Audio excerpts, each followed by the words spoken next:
One question we get a lot from business owners that have been in business for a while or maybe are burned out, don't know what to do, is how do I value a business for sale, or also known as what is my business worth?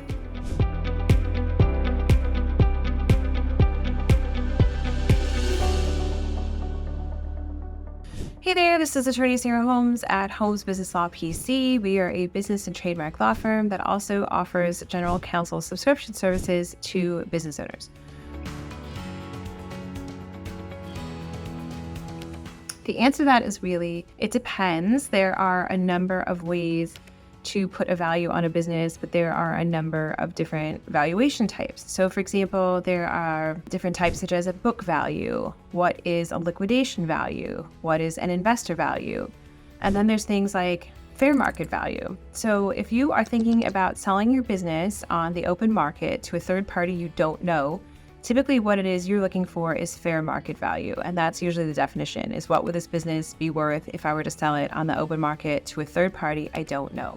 So the answer to that, though, is how do you get to that number? How do you get to a fair market value in your business? Well, there's a lot of different ways to do this. One would be you could go hire a formal valuation firm, which typically would cost you tens of thousands of dollars. You could work with a business broker, and they are skilled at typically using your numbers and your historical data to come up with a number at which they think your business would sell in the open market.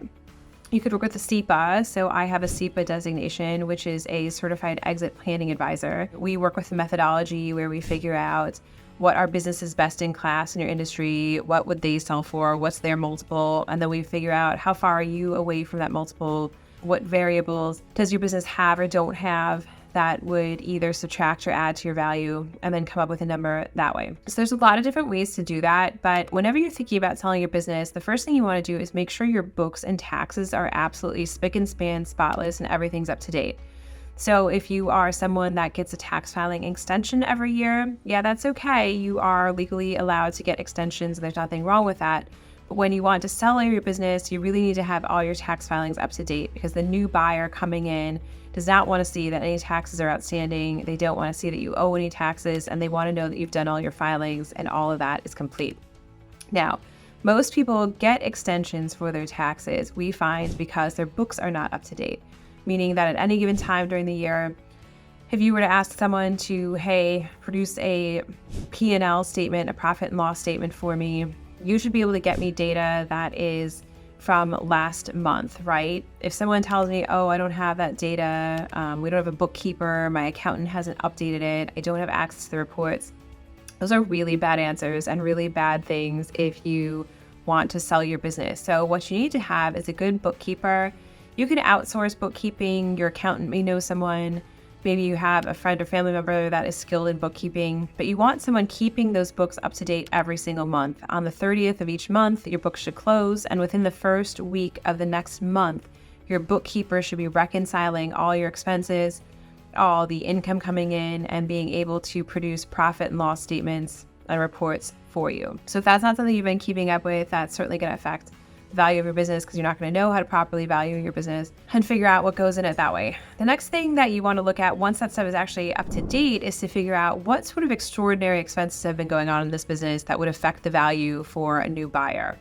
And by that, I mean, you have a lot of leeway as a business owner to run expenses through your business. In fact, most business owners' strategy is to reduce their taxable income and thus reduce the amount of taxes they might owe in any given year. While this is great, it's certainly legal. However, if you want to sell your business and you need to show as much profit as possible to a possible buyer, that's a bad strategy to employ.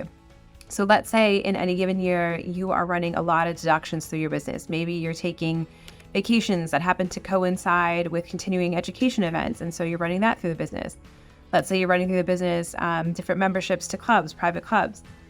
Let's say you run your car through the business, but you don't really need to drive your car for business. These are all ways that may be, in fact, allowable deductions if your accountant says they're okay. But as far as showing value to a new owner, they may be dragging down the value of your business because consequently your business shows less profit at the end of the year. So less profit to a potential buyer is bad, is going to make your business harder to sell. Less profit for you at the end of the year, normally as a business owner, good, because it reduces the amount of tax that you might owe on your business. So when you want to think about the value of your business and potentially selling it, you want to keep in mind, hey, I might have to pay more taxes on this. I need to show more profit because it's going to make this business more attractive to potential buyers. So if you have questions about selling your business, you need help, you want to work with a CPA, feel free to reach out to our office. Our number is 215-482-0285. Thanks.